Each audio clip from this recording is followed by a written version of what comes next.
12 goles en esta fecha. En Dos Bocas, Guaraní le ganó a Nacional por 1-0. 24 minutos del segundo tiempo, Eduardo Filippini se elevaba para anotar de cabeza el tanto de la victoria aborigen. Guaraní 1, Nacional 0. En el estadio Feliciano Cáceres, Sportivo Luqueño derrotó al 12 de octubre por 3-1 con doblete de Julio Ortellado, que es el máximo artillero del campeonato con 3 dianas. Anotó el primero a los 18 minutos del primer tiempo y el segundo lo hizo de cabeza cuando iban 23 minutos de juego. Lauro Casal, también de cabeza, ampliaba el marcador para el 3-0 parcial. Descontó Lorenzo Melgarejo de cabeza sobre 2 minutos de la etapa final. Sportivo Luqueño 3, 12 de octubre 1. En Paraún, Olimpia derrotó a Sol de América por 2-0.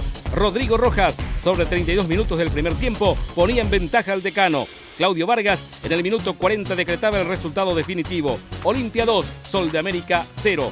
En La Hoya, Azulgrana, Cerro Porteño y Tacuaré igualaron 1-1.